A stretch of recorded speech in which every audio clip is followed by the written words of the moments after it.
Welcome to the Vision Profiles podcast. Join us, two dedicated Apple Vision Pro users, as we dive into everything from hardware and software to apps and the latest updates in the world of Apple Vision Pro. I'm Marty Gensius, faculty member at Kent State University, podcaster, and an avid Apple product fan. And I'm Eric Bolden. I work in IT, but my interest is in finding interesting ways to share content, currently photography of plants, birds, and panoramic sequences. And joining us, safe from the storm, your local Florida man and software engineer and VR AR enthusiast. Hello.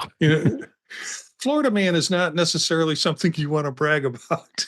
It depends on the context. Yeah, in the context of being fearless and alligator hunter, sure, I'll take that. Daniel was talking before we started the broadcast about how he managed to weather the storm pretty well, except for the power outage. Not a lot of problems where you were at? No. We fled to Tallahassee and we got to comfortably watch a bunch of Twitch streamers covering the storm, which actually was rather entertaining. If you didn't watch any of the Twitch streamers, they had a lot of really good coverage. That was actually better than, it's not very hard to be better than any web or the Weather Channel or local news channels. Yeah. But it was actually really engaging and cool. But no, we came out fine, and the only real sucky part on our end is just had to cut down a tree, but it didn't do any damage, and just took a long time for power to get on, and couldn't have been any luckier, thankfully too, because I was kind of I don't mean to make a lot of light of this kind of thing, but at the same time I'm like, man, I really don't want so I've been in Florida. Well, I've only lived in Florida, and this is actually really the first time I've ever fled for a storm as well. So part of me in the back of my mind is like, I can't have the first storm to actually really seriously impact me be named Milton. Like I got killed. My house got destroyed by Milton. Come on. No, but Milton's the kind of hurricane that you would beat up after school and steal their lunch money. Yeah. Or so like Eugene, it's like, give me your lunch money, nerd, and give him a swirly. But no, it could have been much worse and have to, count my blessings. Well, glad you're back with us and glad things turned out okay for you. The state's still having problems getting things going? Not as far as I have noticed. Might be a little worse, a little more south in the Sarasota area. It's just like about an hour south, which is where I grew up too. I think actually there may even be still some places up here, just some neighborhoods that may actually still have flooding. I can't recall, but there was some that lasted unusually long, that weren't even considered flood zones, which that was interesting. But it dumped a ton of water. It was like, we had flash flood emergency, which I don't think that happens very often, if I recall. Warning, sure, but like emergency, I don't think that happens very often around here. Well, it's good to have you back, and we've got some good stuff for the show tonight, I think. Just a reminder for folks, you can follow us on the live stream at youtube.com at Vision Profiles, Monday nights at 9 p.m., or catch the video later on YouTube or audio with any pod-catching service. So let's talk about a little bit of news and a little bit of notice. Have either of you watched the Apple immersive short Submerged? Yeah, Daniel? It was pretty good. Yeah.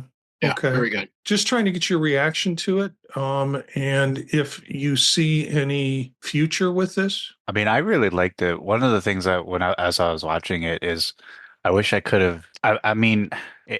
How to say? I wish I could have taken advantage of the immersiveness more, like to be able to look around more and feel more a part of the environment.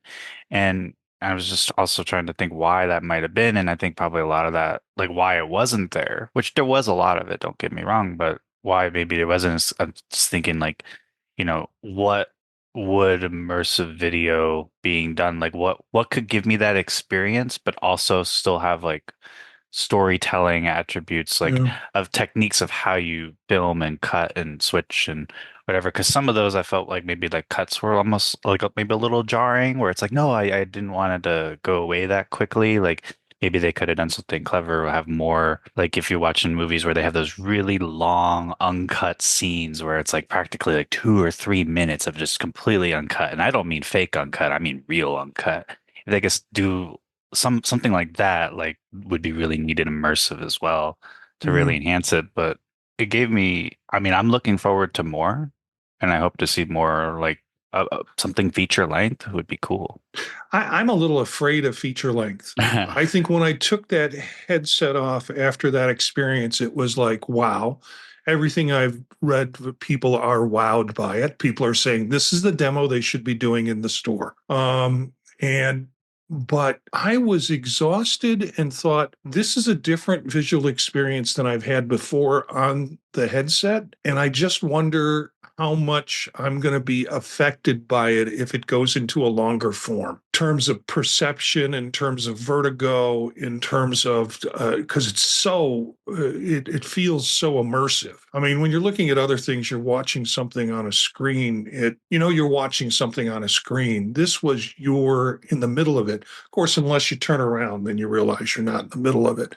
But yeah, I was a little concerned about longer form. I think it would be cool, but I would need to have to build up to it. I would also be fine if they just did 15-minute short form stories this way and cranked them out. That would be cool.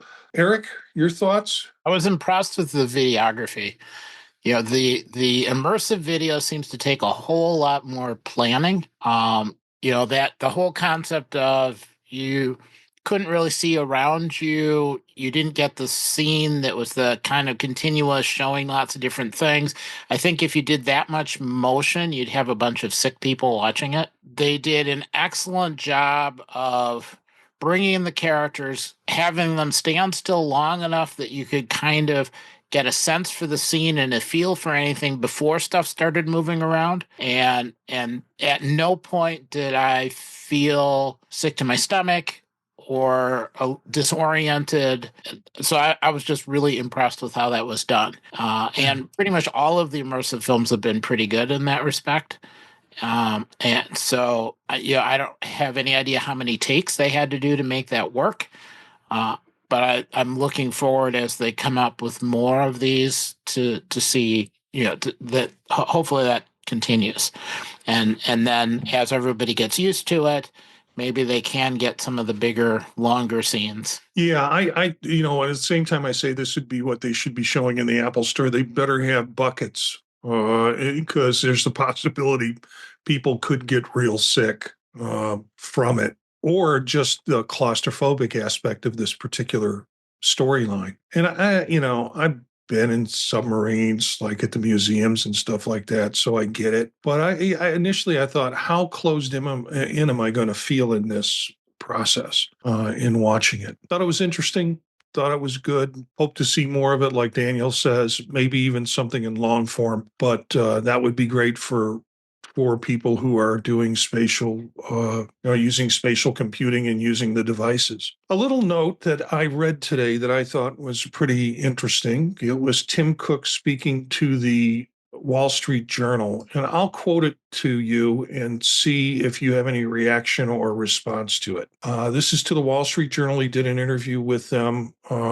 At $3,500, it's not a mass market product, Cook says. Right now, it's an early adopter product. People who want to have tomorrow's technology today, that's who it's for. Fortunately, there's enough people who are in that camp that it's exciting. If you doubt the Vision Pro, you might be right. Or you might be as wrong as the skeptics who dismissed iPods, iPhones, AirPods, and from the success of the company's iconic products, Cook learned one more thing. It doesn't occur overnight, he says. None of these did. Any thoughts? Fan service. No, I'm kidding. But He managed to get the price in. That's the important part.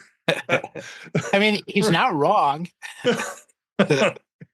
It is Yeah. definitely a strange one. I don't know if you would have ever heard that from Jobs back in the day. Not that we have to look at him as some kind of like messiah of Apple or anything like that, but it is interesting. And I mean, and did anyone, well, I was about to say, did anybody else not think that? And then I Yeah. stopped myself because yes, a lot of people do. Um, Well, and it did answer the question of, does Apple think it's a mistake, or does Apple think it's not successful? This just says, yep, this is, the initial piece, and things are, moving along as they need to, and there'll be more. And it'll evolve like all of the other products did that he talked about. And it sort of implies that there will be a mass market product someday. I mean, I don't see why not. And I mean, I you know, this won't be the form factor forever. It better not be, for any of these products. But I do think as far as the interface and all that goes, the interaction models, spot on. So let's just now we just got to get the hardware down to, more reasonable from in every respect, more reasonable. Let's get into the news. Eric posted something from TikTok. I don't go on TikTok. Yeah, I was on Mastodon when I saw it. And somebody, yeah, I always get Uh-huh. things forwarded on other devices about TikTok. Likely Um, story. and we'll have the link in the show notes, so you can. But Prime Scan 2 and the Apple Vision Pro. Prime Scan 2, I went and searched for it. Prime Scan 2 is a device that dentist will stick in people's mouths to basically scan your teeth to be able to create bridges or be able to create replacement, kinds of things. It's an interesting device, but it's a wand that goes in the mouth, and you can see the video, goes in the mouth and scans the portion of the mouth. In this case, it was, I think, a lower teeth set of the person in it. And I guess what they do is they get the architecture of the teeth, and that goes into a computer program that is associated with Prime Scan 2, but the three-dimensional version of it can come out and be integrated with Vision Pro. In this, they have a MacBook or a laptop sharing the program screen, and the person doing the scanning and demonstrating it says it's really nice because I can pull this thing off and bring it closer into my vision as a screen and really look at the teeth in terms of what's going to be needed to form any part with it. Adaptive use of the technology. I don't know if you have any reaction to that. It was also interesting. I went back and kind of looked, and it looks like even as early as February of this year, there's a bunch of kind of examples of dental use of the Apple Vision Pro. And I suspect that's kind of where some of the surgical use of it started showing up. So, and it was sort of early versions of, if you have this, here are all the different things you can do. And the super early versions of it talked about how patients could get used to a dental office, or, it could be used for dental surgery, or it could be used to kind of review patient information and then kind of see from different angles. I think they were just throwing a bunch of ideas out there. So it's kind of nice to see a little bit later in the year an example of a product to kind of build a structure. Yeah, I mean, last week we had the San Diego article from the group that was using it for laparoscopic surgery. Mhm. And I think that hit the media pretty heavy. And what we're seeing now are articles that are pulling examples, including the San Diego piece, and putting them in like, this is all the medical and dental kind of things that the AR can be used for. Just going to go on record to say that they're just copying me. This was literally one of the primary use cases I bought the Vision Pro for. To scan people's mouths. Okay, well, not that, but no, but the 3D scanning tech in for dental goes crazy. First of all, Yeah. one, but two, like, yeah, I mean, but no, they are just copying me in that workflow. Even just the other day, I did a scan in mine where I just had, I just virtual displayed up, and it was still infinitely nicer instead of like, my screen being, wherever it is on the laptop, wherever it be Yeah. be, it's not where I want to be scanning, and so having to go and bend and look and did it get it? Did it stop? I don't know. No, no, no, no. Go back. Nope. Just bring that over to me. Keep it right in my field of view. I can see everything that's going on right when I'm doing it in real time. I mean, it's exactly like the video, like verbatim.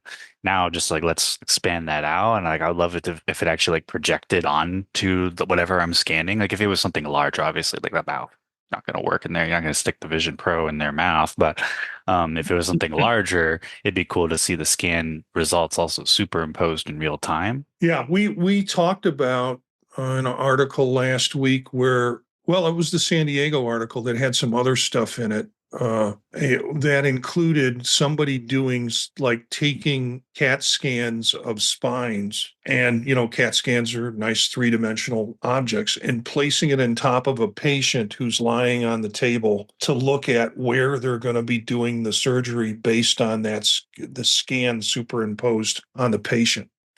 So some pretty cool stuff. Second article is about a heart specialist who is using Vision Pro for taking sections of heart, which you can also get from these kind of CT scans, and being able to create them in sections and bring them out into three-dimensional sort of ways. And he was working on some sections of them and demonstrating it. So it makes it easier for them to be able to explain what's going on and what's being perceived in the ultrasound in the object. So it's difficult for people to learn about it when you're doing 2D slicing of the heart, those flat sections that you see. But this adding a three-dimensional kind of thing to it is advantage for medical folks. Well, it was neat too that you could bring up one view of the model and then a different view or a different set of slices and have them, next to each other and rotate them enough so that you could basically look at two different viewpoints side by side, without just having a 2D screen. You can, arrange it exactly the way you want to see it.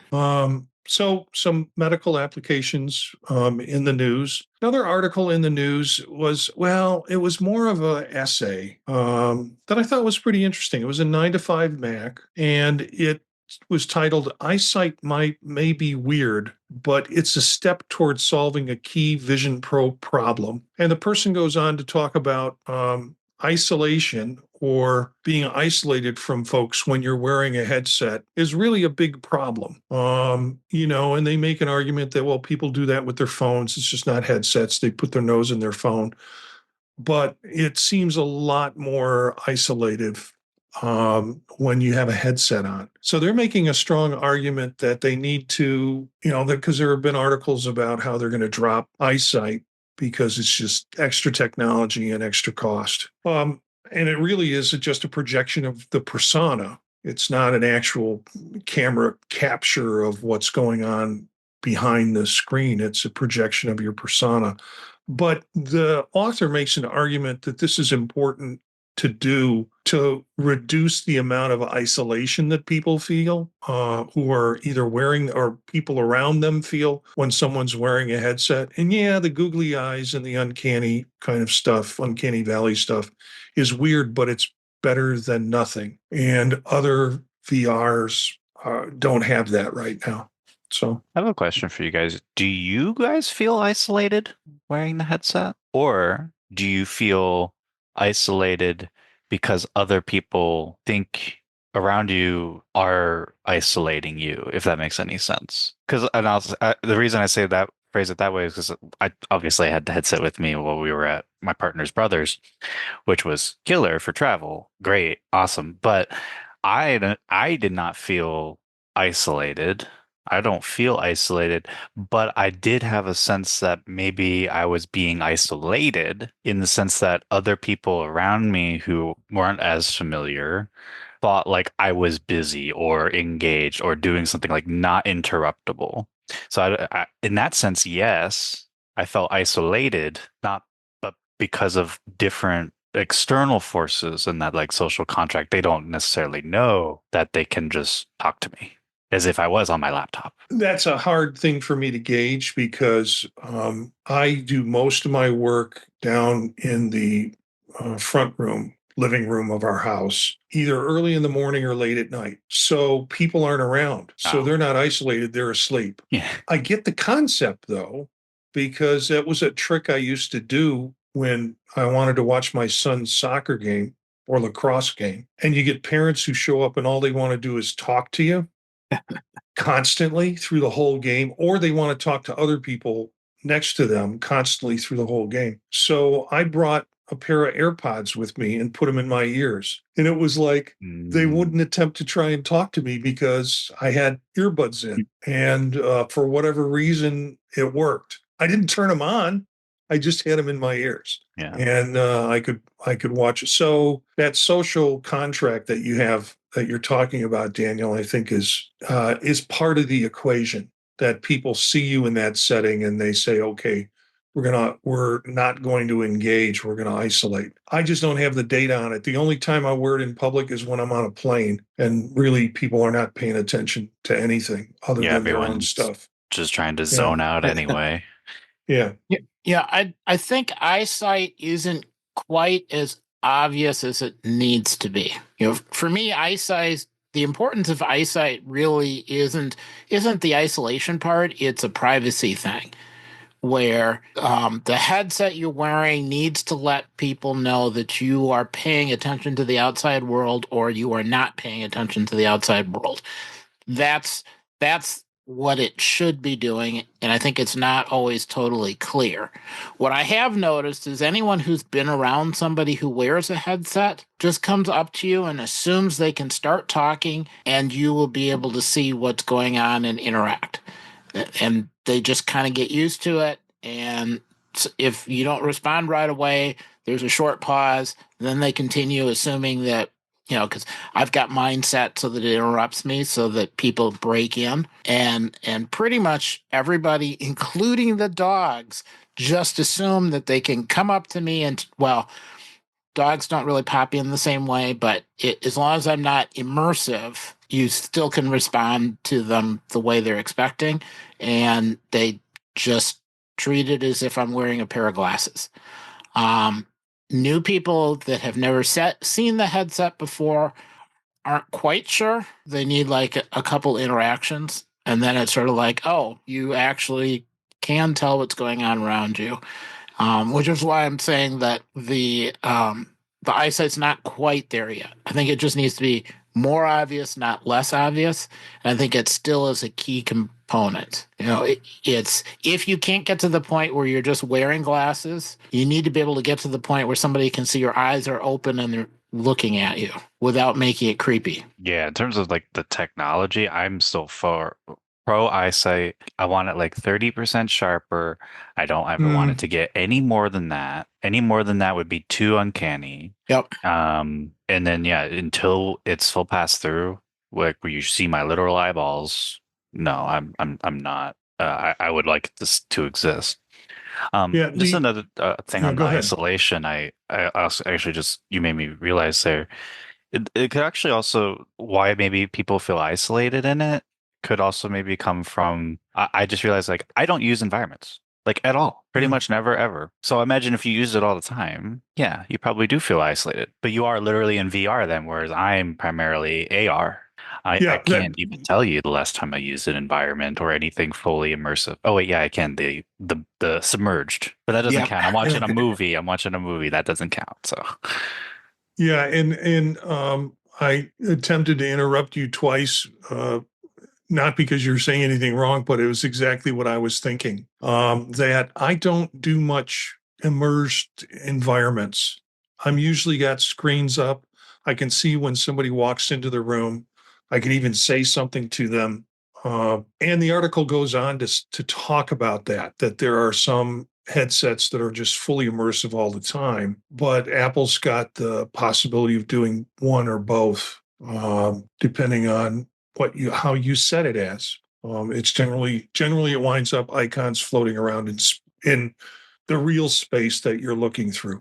So So I have a question. Have either of you tried using it in a completely dark room? I Yeah, can't. not in a minute though. So Yeah, I can't say I have. No. I haven't recently because it didn't work very well early on. And evidently it's not bad. You just have to slow everything down because it takes longer to register gestures. But I had been assuming you couldn't use it in total darkness. Now I'm thinking, I could put a Mac Mini in the corner of a room and it could be totally dark and put AirPods in and actually do a little bit of stuff because the virtual screen doesn't click when you press the keys and can kind of keep an eye on a few things and decide whether I really need to get up and to go do something or whether I can just kind of monitor things for a little bit. Could be a bad idea for my sleep, but Yes. That was my first comment. I was gonna be like, no. Also, I admire the idea and I respect it. But yeah, no, actually, normally if I'm gonna use it like in the dark-ish, I'll actually turn on the lights and then put on an environment. But that's like, it's 6:30 in the morning. yeah. I don't want to whatever, but I want to do the thing. I want to use the Vision Pro, so I'll turn on the light and then I'll use an environment to be darker. So my Well, yeah, perception is dark, but then yeah, everything else can still detect everything. it's responsive, right?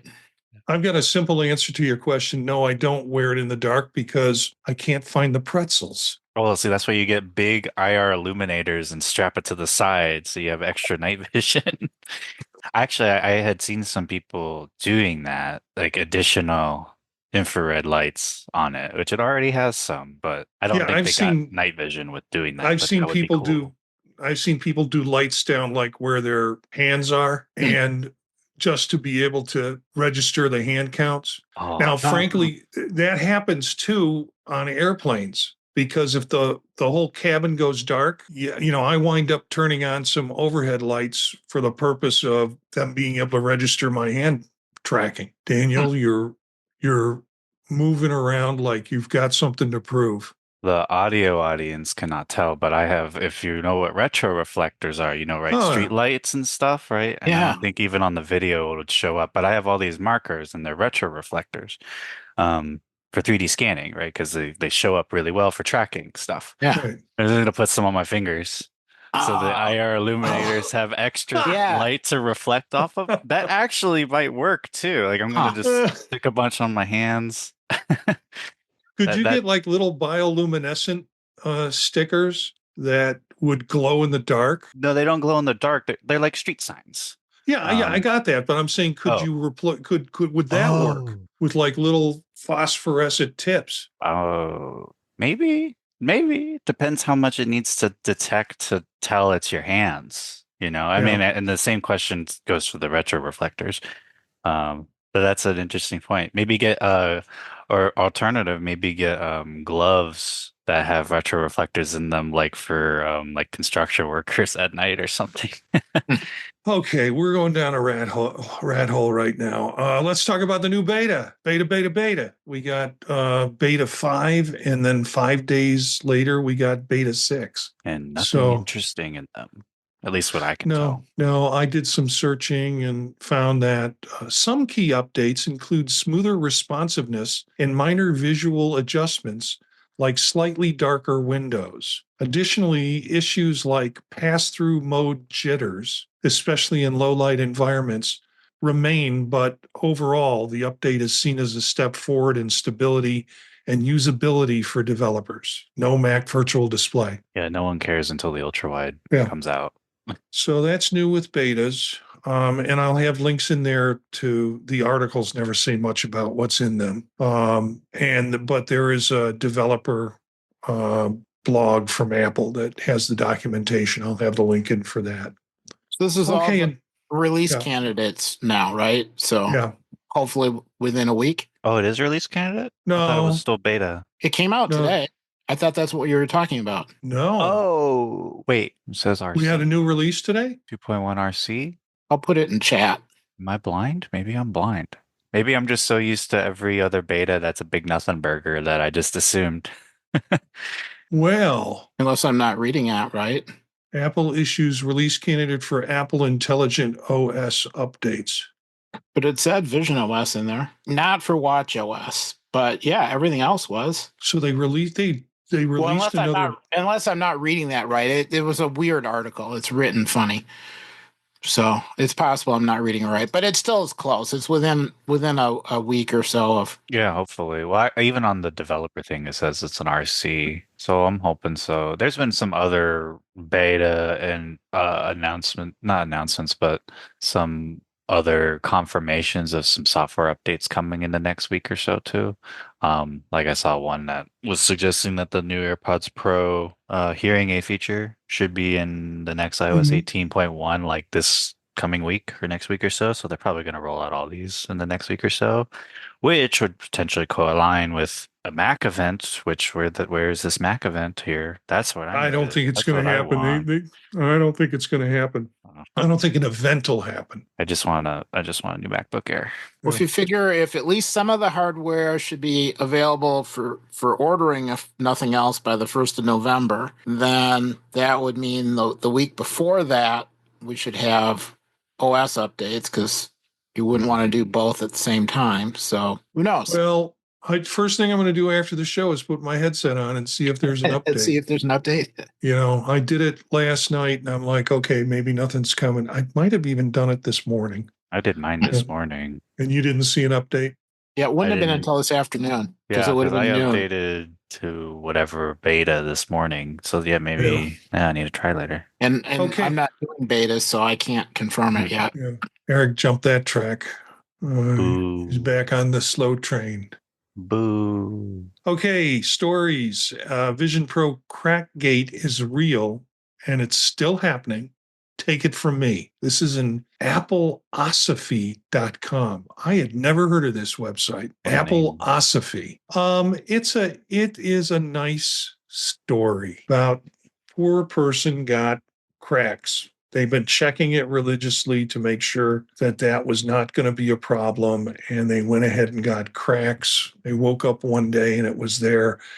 And they lived a good distance from the nearest Apple store. So the story goes on to talk about the interaction they had with people over the phone in terms of help, kind of the hope they got from it. I don't think anywhere in here does it indicate whether the user had paid for Apple Care on it. It still should have been covered under. It's still covered under warranty.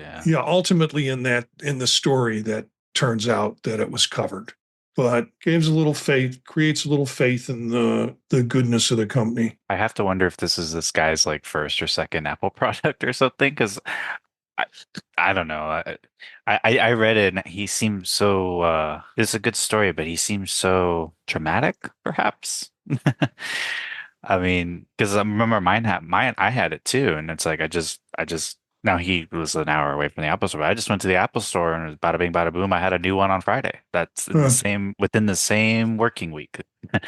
I don't know. I mean, that's why I keep buying Apples, just because I have that confidence that they're just going to take care of it. Yeah, he had to ship his in, and they wanted him. It sounded like they wanted to put some sticker on it to make sure it wouldn't crack any further, and he wound up like covering it with paper or something to make. He didn't feel good about using the sticker. But no, the sticker was missing in his kit. And then when he talked to them, he said, "I'll just put something soft in there to cushion it or something." And they took care of it and came back. So it was a happy ending. Speaking of the front-facing technologies, actually, Crackgate is actually one where you might see them not be as extreme with curving the glass in future versions. If there's any front-facing technology they might want to change, is maybe not do that as much to improve reliability. But I still think even so, I don't know what the actual numbers are, but it's still not, it can't be humongous so far, at least in terms of percentages. All right, Renewals. I just had to put this one in because the season finale was a week or so ago. Bad Monkey has a 3-season plan now. So it's not just one season they're renewing, but they have a 3-season plan with the series. I don't know if either of you have watched this. Mm-mm. So good.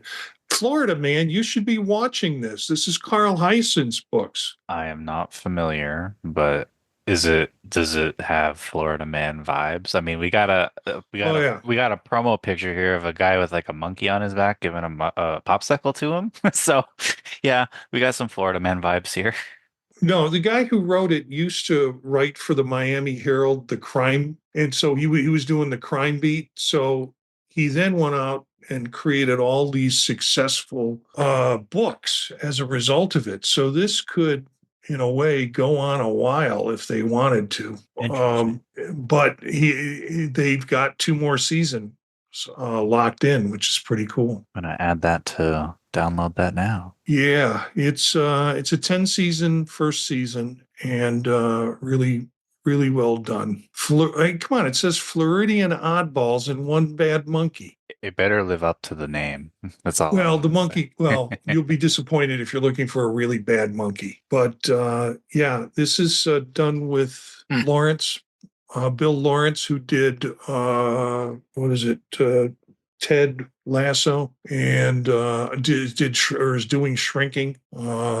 So he's producing or had produced this, which was pretty cool. But the story is, guess what? It's coming back for 2 more seasons. There were a ton of articles. If we just wanted to cover renewals, it seemed like Apple must have made some decisions to put a lot of press out on shows that were going to be renewed, or it's contract season time or something. But there are a lot of articles on what's being renewed. This one caught my eye because of my enjoyment for it. And of course, I think in a week or so, or a couple of weeks, Silo season 2 starts. Slow Horses has already started with the new season. So yeah, a lot of things happen. Fun fact: the monkey is named. His real name is Crystal the monkey. That's his real name. Huh. So let me get this straight. IMDb page. While I'm jawing away at this thing, you're looking for monkey trivia. Hey, I downloaded it. It showed the cast, and I'm like, let me look at this cast. Oh, Crystal the monkey. I know him. Yeah, it's a lot of fun. Let's go on to the next thing. Rumors, shocking. Apple Vision Pro reportedly canceled. This comes from an Apple Scoop story. And I don't know. Hasn't that been out for a while, or is this a new version of the... This was, from what I can tell, it was released recently, because when I did my search, this came up, was released 4 hours ago or 3 days ago or something like that. But you're right. It's got a lot of the same stuff that we've seen all over. They've got to get it down to, a high-end phone, like $1,600. So everybody apparently remains an expert on Apple's sales strategy. I almost think it's not a hardware issue. I think the slowness in having something come out is that they're not done with software. You mean having a new one come out? Well, I mean, if you look at all of the apps that have been released that aren't quite done, or if you look at the Photos app, you can't get info to tell, what device did the photo. You can't edit any photos. Maybe that's hardware, but the software certainly doesn't support it. There's a bunch of other software. It runs, it works, but it's kind of minimal. It's like when they were rewriting apps and they released the first version, but they weren't quite done yet. Kind of like they put a bunch of effort into this, and then they had to get the new OSs out and the Apple Intelligence out. And so they had to pull everybody back into teams, and then there's not going to be enough time to put them back again to rework on software until a little bit later. So I'll push everything out, and that'll give time for the hardware to mature. That'll give time for Apple Intelligence to run through and figure out what other tweaks will be out. And then there'll be time to do some new software, focus software engineers a little bit more. And then you can come out with new hardware, and it'll be a much bigger update. The article basically says they're going to dump Vision Pro 2, that they're going to just move their market down in terms of cost. And I mean, they'll try and do something cheaper, and then Vision Pro 2 will come out. It's just going to be a little later. But I think that's what they've said in other articles. I'm not sure there's anything new. I think they're just rewriting and speculating. But I still think that, there needs to be some time for software to mature a bit. Yeah, I mean, you can just say make it better, everything but better, which would be fine enough. But then also seeing what you can how to say make hardware decisions based on also the software people are writing or discovering that they know they want, and then could be accelerated by different hardware decisions as well. And I mean, if it seems almost consensus in a way that the Vision Pro is like kind of the peak in terms of hardware for this category. So like if it's the peak, like it's pushing bounds already. A lot of the things that would improve it, like we need just new physics things to happen. Yeah. We need new battery tech. Like we need new this and that. Not that they can do that or whatever, but it's not gonna come next year. Well, but I mean, like they could reissue it with new current chips. Yeah, that'd be And nice. that would draw less power. It would be faster. It might be able to do both all of the internal calculating for where everything is, plus be able to do some of the Apple Intelligence stuff. But if you wait just a tiny bit, you can then release Apple Intelligence everywhere else, let everybody play with it, get some feedback, make it through a developer conference, get some feedback from everybody who finally has devices around the world and has tried doing some stuff, and then say, oh, okay, now we have all of the results of all of this research and what everybody's been doing. Now let's put new hardware in, and it should be a much better result. Yeah, no sense in rushing right away, for sure. 'Cause Especially since they have all those yeah. other things to do. Well, there's enough that you can play with, and you can tweak and play with all of the Apple Intelligence stuff. It's just not all on the same device quite yet. But it lets us kind of preview it all, and then when it all comes back together, because I think it'll all be needed. So Yeah.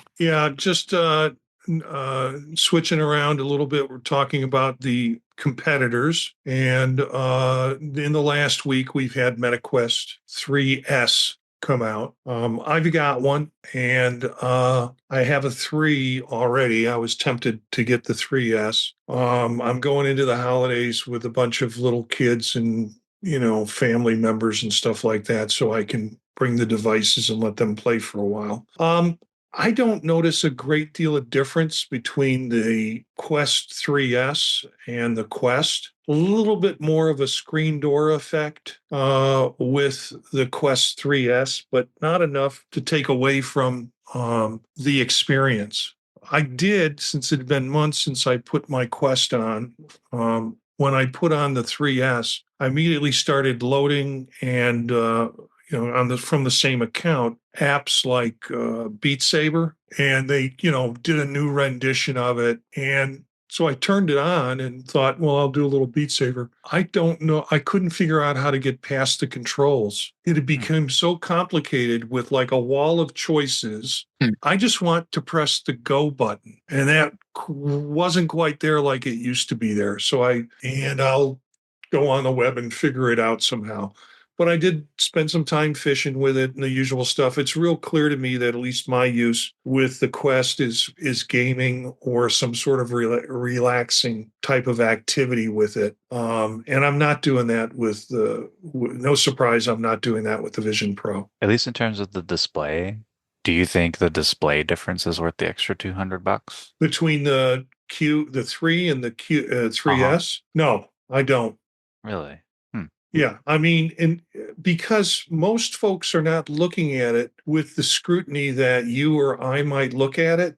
Most folks are putting the headset on. It's like, I want to see those things come at me so I can hit them. They're not really going, oh, wow, this is it. The experience itself is the, oh, wow. Yeah. The acuity of the experience is just for vision nerds like us. Yeah, I feel perfectly safe taking this to Thanksgiving and giving it to my 10-year-old grandniece or grandnephew and let them have at it. Hopefully they'll run into some furniture or something that will... Ow. At least there's no big front glass to break if they do that. Yeah. Take some Band-Aids and... No, take some big clear tape for this. No, and then, and what I can do is when something happens, I can complain about the lack of parental supervision for the child. Ow. It's not the fact that I brought this toy in. It's the fact that you don't supervise them. Yeah, you shouldn't have let me in with these. How silly of you to trust me. So 3 articles on that, one from PC Mag, where they, in one of these articles, or maybe both of them, they kind of line up column by column to tell you what the differences are in terms of battery, acuity, things like that with the two versions of the S and then the MetaQuest 3. And in the PC Mag article, they want to show off the software by showing the Vision Pro App Store in one of the screenshots Yeah, too, that was a which weird is thing. Yeah, thanks for interesting. Yeah, that's pretty funny. In the PC Mag, they take a still shot. It's pretty much down near the end of the article where they're talking about storage and they're talking about And what do they Oh, wow. show? They show Huh. a still from the Vision Pro. Yeah, I think I saw that on Reddit saying like, Yeah, "Come on, get it together." yeah, I saw And that, I, which I is a even looked at it, I'm like, is that really it? Like, because I don't have a Quest, so I'm not familiar. And I'm like, is that really? Oh, that's Juno. Yep. Okay. and it's not even an app that you can get. Yeah, you can't even get it anymore. All right. So those three articles will be posted again. You can find it in the show notes, both the video on YouTube and also in the podcast that we do. You'll find the links to all of these. I didn't know how to title this section, so I just put app news. It's not really we're going to talk about the new apps, but press came out from Mac Rumors talking about LAPZ, LAPZ app lets you watch Formula One races on the Apple Vision Pro. And I guess what it does, it downloads the data and then it creates the 3D map. It's after the race. So they're taking and combining cameras from all different locations around the track and drivers to be able to allow you to go to different points and see the view with it. It sounds pretty cool. I find car racing a drag. Can I say that? Yes, because it's also Yeah, I know. That's why. okay. It's to me, it's less exciting than basketball. And I find basketball really boring. It's just back and forth and back and forth and back and forth. And it's with racing, it's round and round and round and round and round. So I'm never going to invest in the app. But it was an interesting story that talks about how it is set up and how you can pull races directly in. Yeah, I'm really liking all the sports viewing in Vision Pro. Very cool. Now, if I like sports.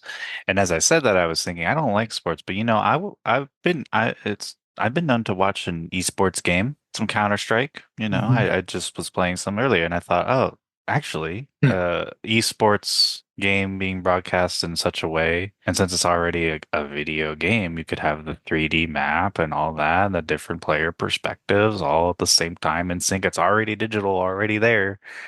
That'd be cool, actually. I'd watch some Counter-Strike matches in the Vision Pro like that. Another bit of news with Infuse Video Player. It's been updated with a new design and with a Vision Pro app now. Infuse is on other platforms, but it's been pulled into Vision Pro with I guess, a native Vision Pro app, not something that's been ported through. I played with it. It's fine. There's nothing that wows me about it at this point. It costs, I don't know how much it costs, maybe $9 or $10 to get it. And it was okay. I mean, it just seemed like a really simple interface from what I saw. The biggest plus for it is that you can have the same app on your iPad, your phone, your Apple TV, and your computer, and now the Apple Vision Pro. So it's the same interface. You could set up a server, have it talk and synchronize between everything.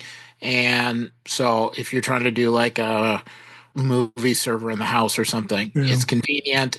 I use it for watching like tutorials, training sessions, or conferences, because it's easy. I just have it sitting on a machine, and then from my Apple TV, I can watch it.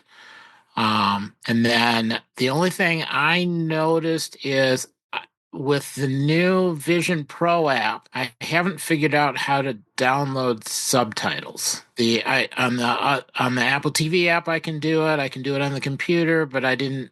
It's either not there yet, or they didn't think you'd need it. I'm not sure, but so that's something I'm starting to look at on all the different video apps I'm testing, whether or not I can figure out how to get subtitles. So you're an Infuse app user? Yes. Okay. There's an expert in the house. All right, let's go to new apps or new apps worth mentioning. I've been picking this stuff off of Reddit, so I see them on Reddit, and sometimes I respond and say, "We'll cover this on the show." Try and drive some traffic this way. Sky Drifter. Yeah, just pay the $4. Yeah. Man, I was so annoyed. It's like, I died, but I did so much better. Oh, I died again. I did so much better. I died one more time. $4. Okay, Fine. describe the concept for our listeners. It's sort of like you get to be Superman. But you start out on a deserted island in the middle of the ocean, and there are obstacles when you try and escape. Wait, can I try to make a guess at what this game is, and then you tell me if I'm accurate or not? I haven't seen it, just a few screenshots. It's Flappy Bird. I don't know. Yeah, kinda. Except you're not flying through the posts; you're trying to fly around them. Okay. And you're not flapping; you're just putting your hands up forward, and that moves you.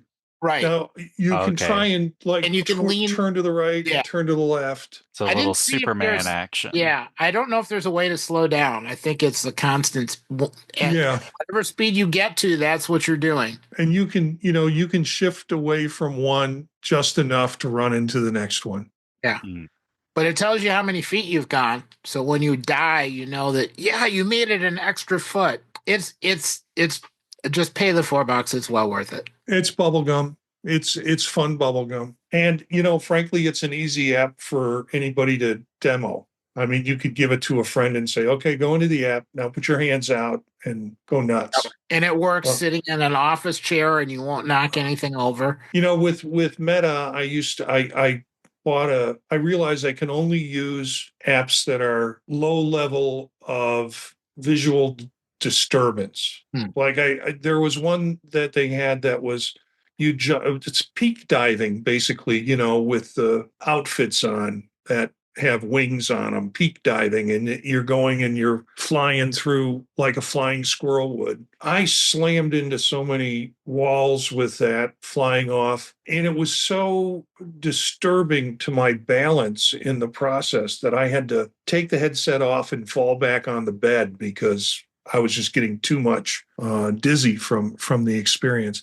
Didn't happen with Sky Drifter. Of course, I wasn't flying very long, but it didn't happen with Sky Drifter. Spatial Reminders is another app to talk about, and this gives you the ability to put reminders and move them from one separate listing to another separate listing. You can organize projects. You can, so key thing with this is have you're running basically stuff through your reminders app.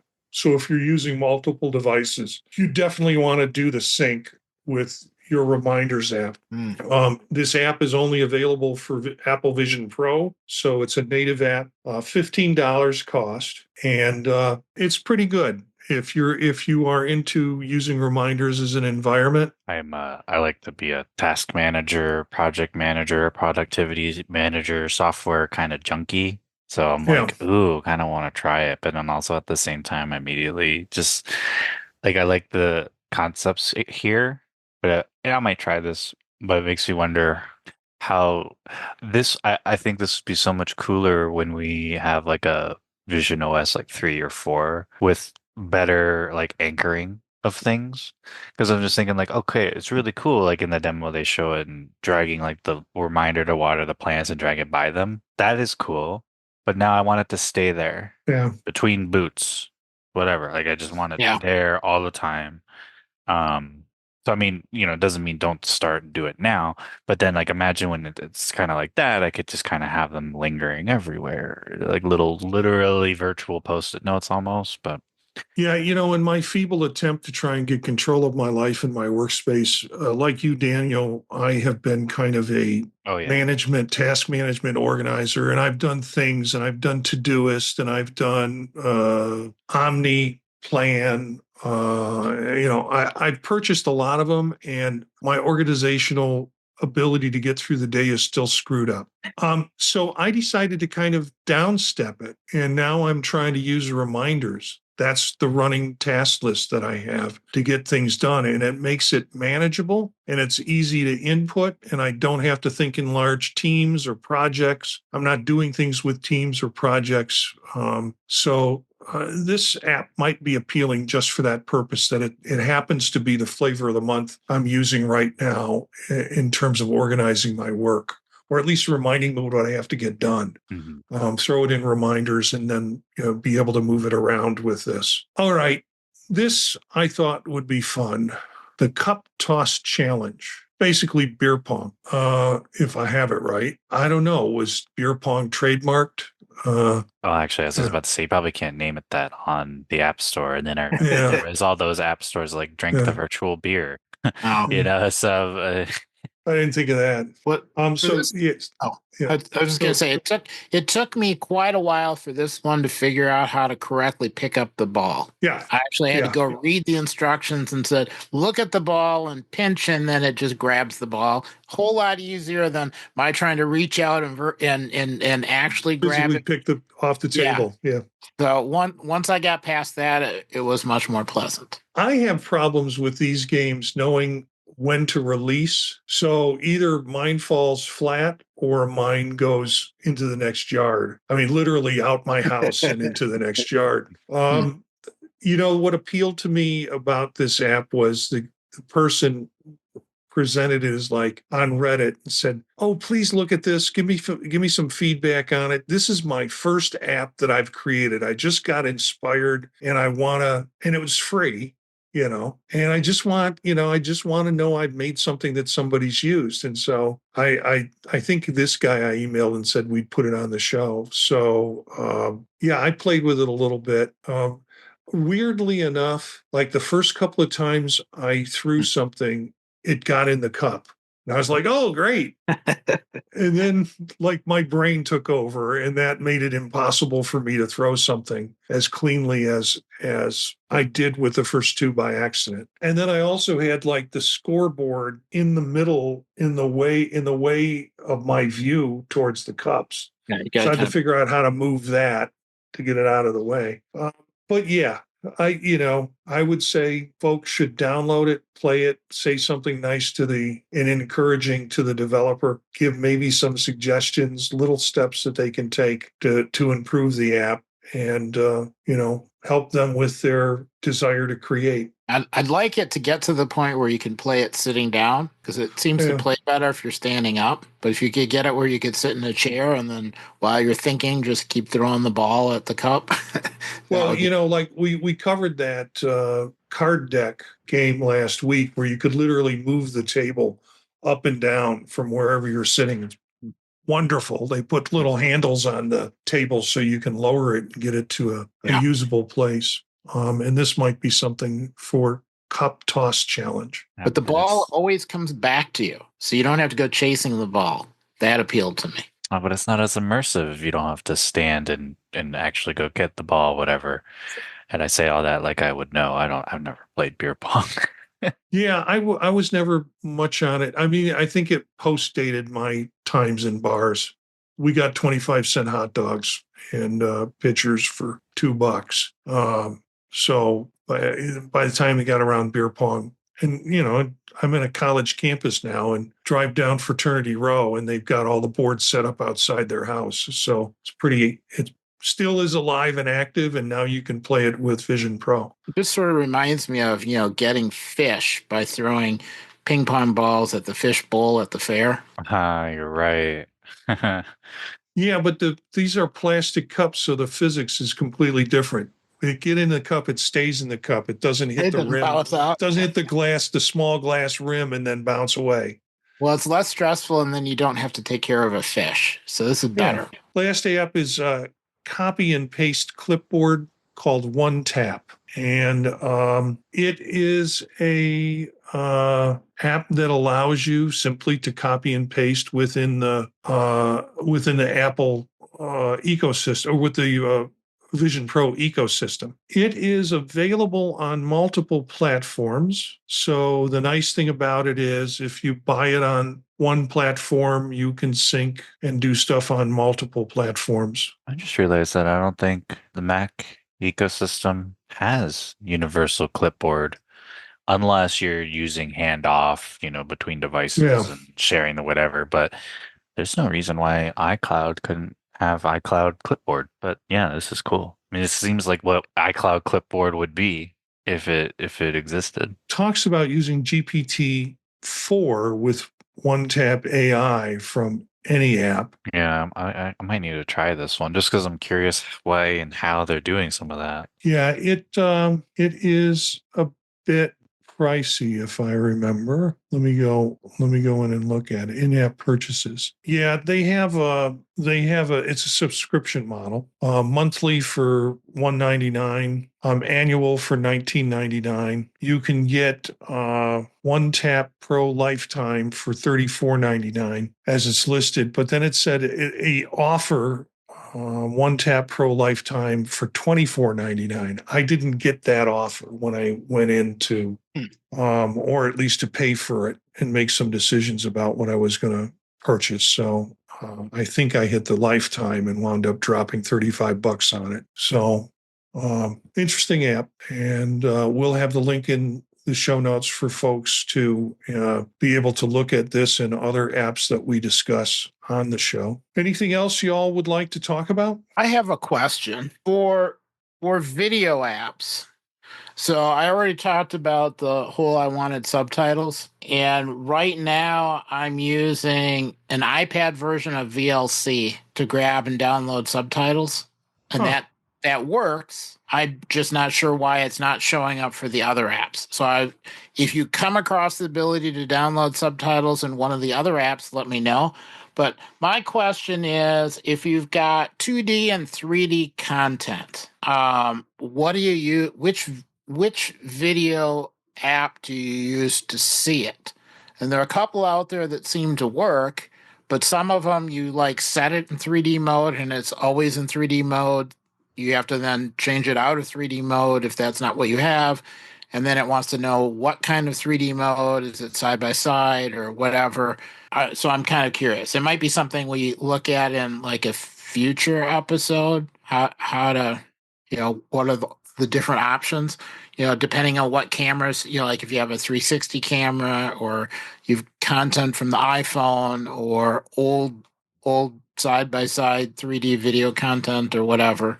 Yeah, I was thinking like old 3D Blu-rays, old in air quotes, but I know there was some Yeah. effort that convert those to be on the Vision Pro. But that's an interesting point I hadn't considered. I should So go get some of those old yeah. 3D movies and see. So I was looking at Reality Player, Skybox, Moon Player, VLC, and Infuse were the ones I was looking at. Partly because Marty had sent me a grid of different video players, so I was starting to look at those. But I bet you in the short term you'll just pick up one. You'll have ones dedicated for certain things in the meantime. and that might be the best way to do it. But Yeah. I was sort of curious, and some of them are really good from an immersive standpoint. You could do the immersive, and then you could place yourself at different places in the theater. That's kind of nice. And then there's a couple where when you go to watch the video, it picks the size, and it's either like really big, plastered almost at your face, and it took me a while to figure out how to push it away a little bit. Others where you just get a window and you can position the window kind of where you want. So kind of depending on, whether it's a user that can adjust and move the video around or needs to have the video always showing up at a viewable distance.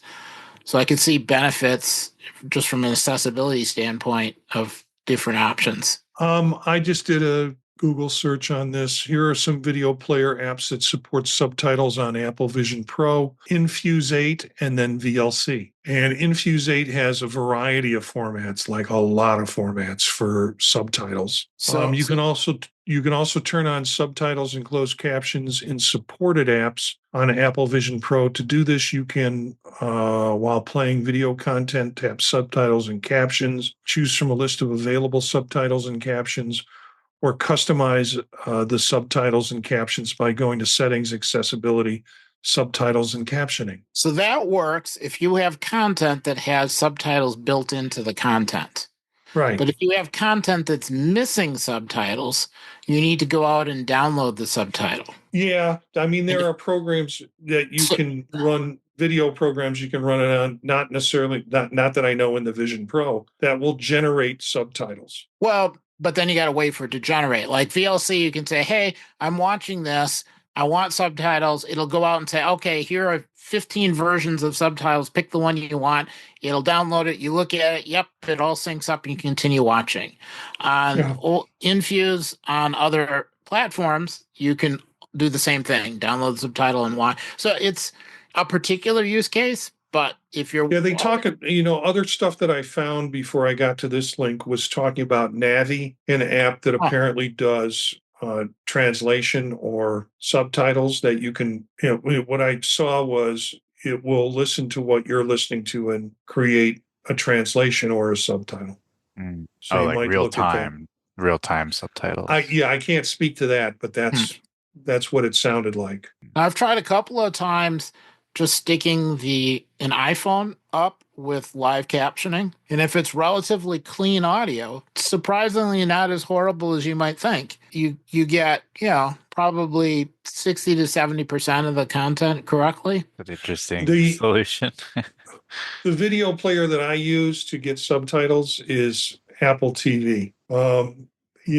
I don't import a lot of videos, so I watch what's on there or what I've purchased, and you can switch on subtitles pretty easy with those because it comes with subtitles. So, Eric, I take it you're watching a lot of 3D video, and I mean, you care about the subtitles. So, how does subtitles work in a 3D video? I've never thought about this. Well, the 3D video, I mean, if it's got subtitles, it just puts them up and they're a little bit of distance from the screen. Yeah, they actually have depth to it. That's what I was wondering. Like, do Yeah. the words actually have depth? I just Like the Apple TV ones, the 3D Apple TV videos have really nice subtitling and it's clear and easy to read and offset.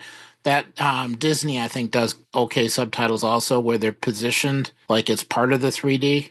I don't know if it's every movie or just some of them, but that it's worth looking at them specifically to see how they do it because it's kind of cool. Some of the older stuff, it's a little more iffy.